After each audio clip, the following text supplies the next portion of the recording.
Hello, word nerds. Welcome to the dictionary, hosted by me, Spencer. This is me, and I would like to tell you about some words. Oh, we're going to get into a little bit of a touchy subject, if you will, a little bit later. But let's talk about the first word. The first entry is the word genial. Now, let's see. The same word at the end of the last episode was genial or genial. This one is actually genial.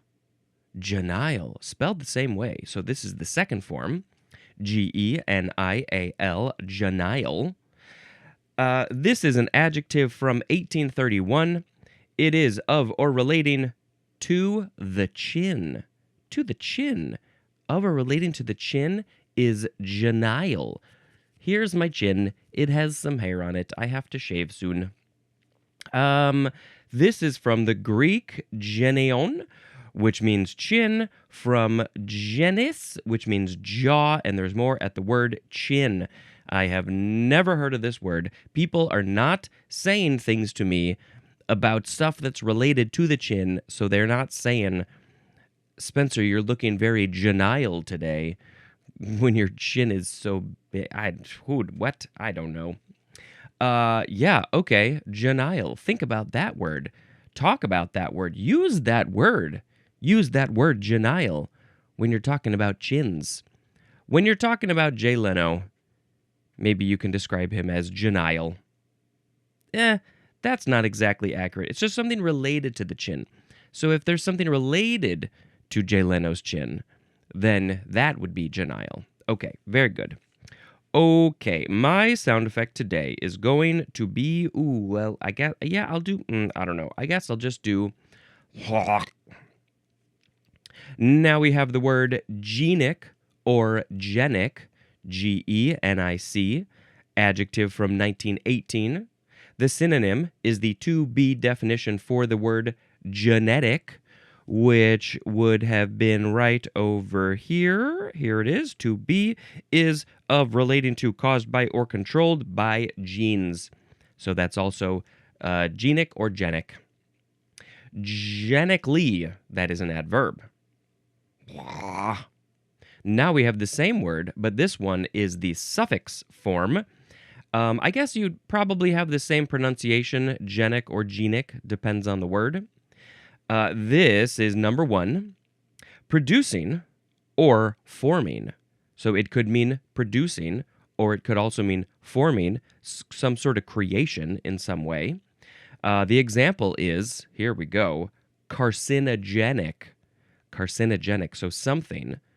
Oh, by the way, sometimes I forget to say this. It's an adjective suffix. I guess they're not all adjectives. So this is, when you add this to a word, that whole word is an adjective. So something that is carcinogenic is going to be producing, forming, creating some carcinogens, some burned, gross things, maybe cancer forming. Would you say cigarettes are carcinogenic? Number two is produced by or formed from. So we're still talking about something that's creating something else, but it's where is it coming from? What is the thing that's doing the creation, the producing, the forming?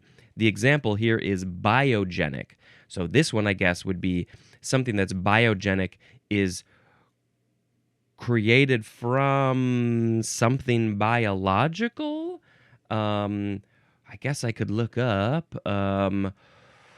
What is something that is biogenic? Oh, I love it when I find all my letters on the keyboard. Something biogenic is produced by living organisms or biological processes. Yeah, something from a biological thing, encompassing materials from plants, animals, and microbes like cotton, wool, wood, or even microbial byproducts such as biogenic methane or methane. Okay, so those are biogenic. And now we have number three. It means suitable for production or reproduction by a medium and the parentheses is by such a medium, by a very specific type of medium. And the example is telegenic. Oh, so would that be like television? I'm going to go back to the Google search and replace biogenic with telegenic.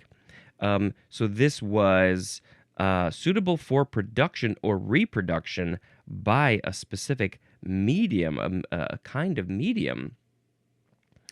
Something that is telegenic looks attractive, appealing, or engaging on television or similar screens, possessing qualities like a great smile, expressive eyes, charisma, or a strong camera presence that translates well to video, making viewers connect with them easily beyond just conventional beauty.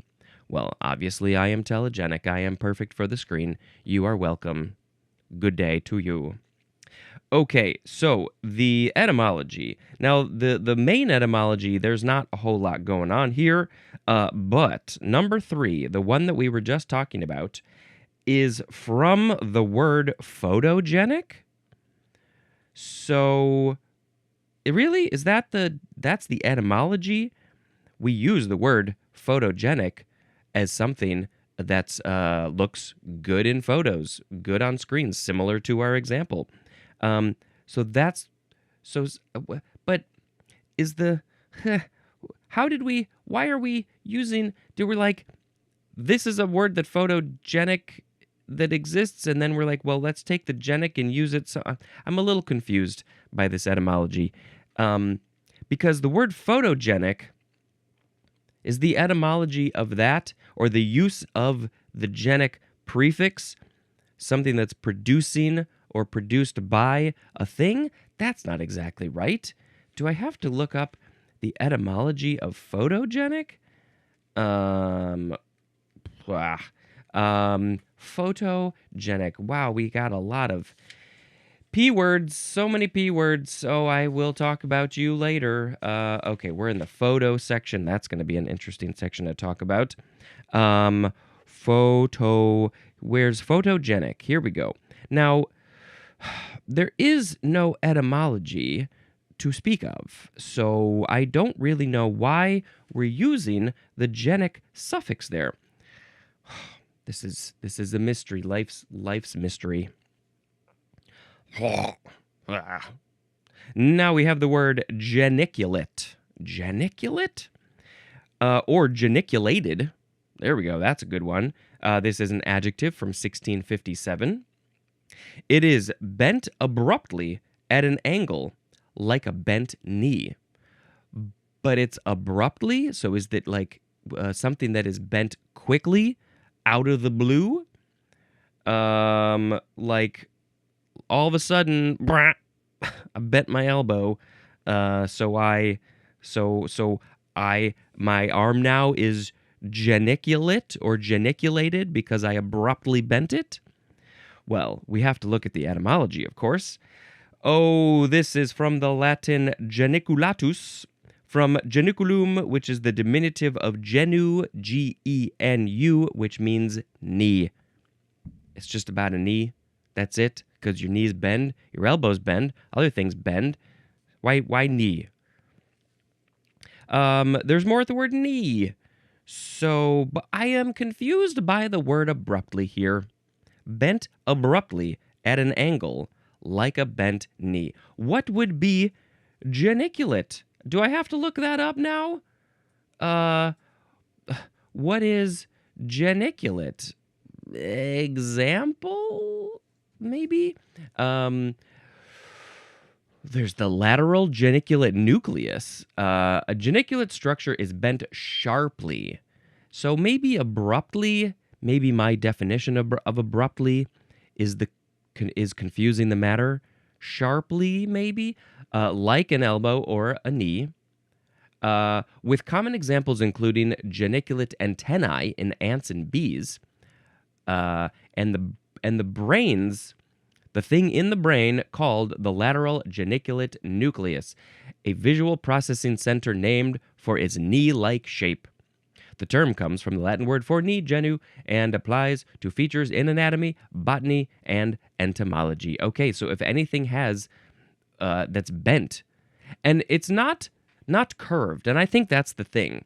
There has to be a very defined point of the bend. You know, the antennae on the ant has a very specific point that it's bent at. So that's the thing that's abrupt or sharp. Like your finger, you bend your finger, it's geniculated because there's 2 points where it's bending very abruptly. The abrupt, this is why I'm figuring it out. The abrupt part is when you're following along the line and then it gets to the bend point, it abruptly changes. It's not a gradual curve. It's like, "Brr, now I'm going to all of a sudden change my angle." That's the abrupt part. I prefer sharply, I guess, but I get abruptly now. Okay, now we have Genie. Genie. I dream of Genie. Blue Jean Genie, that's a song, something like that. Blue Jean something. Okay, Genie is a noun from 1748. Number 1 is the number 1 definition for, a similar word, Jinni, Jinni. I believe that is related to the jinns, which I think are from sort of the India-Pakistan part of the world. So that's, it seems like, we're getting from the word Jinni, spelled with a J, and then we were like, well, we're going to translate it. We're going to change the spelling and the pronunciation to Genie. Then, though, we also have number 2. A magic spirit believed to take human form and serve the person who calls it. Hey, Genie, I'm calling you. Can you come over here, please? Oh, thank you. Here I am. I am your magic spirit. I will serve you in any way that you desire. Probably 3 wishes. What was that recent movie? It was very interesting. Was it like 1,000 Dreams, 1,000 something? Recent movie about a genie with, I think, Tilda Swinton was in it. And who was the guy? I shall figure it out. 3,000 Years of Longing. Idris Elba. Yes. Interesting movie. No, not for children. I do remember watching it on a plane, and I was like, oh, there is some nudity or partial nudity in this movie. Yeah, interesting movie where this woman is, she's a scholar, a lonely scholar, and she discovers this, well, in here, the description, it's a djinn, Djinn, and he comes out of this lampy kind of thing, and they have a whole conversation, and he tells her his story of 3,000 years of longing, maybe. Yeah. Okay. The plurals for this word are either genies with an S or genii. Genii, yes, that is multiple. Oh my God, I got too many genies. I got so many genii here who are all serving me and granting me wishes. That is spelled Genii. This is from, it's from the Arabic jinni, Jinni. We got to call out, as I mentioned, I think in the previous episode, Robin Williams did a crazy job, crazy awesome job playing the blue genie in Aladdin from the 90s, early 90s. And they just sort of let him go, do whatever he would do. And that was kind of the beginning of the getting celebrities to do voices in cartoons. I'm sure that it had happened some before that, but it was usually like just good voice actors who were gonna do a good job and often needed to sing. And then they were like, what if we got Robin Williams? What if we got this person who can be completely unhinged, hilarious as hell, a brain that works like no other brain, and to perform this character? And I think they were like, just let him go. And I think, did they expand the character because he gave them so much material? It was like tens or hundreds. I don't know. It was a lot of hours of audio for them to work with.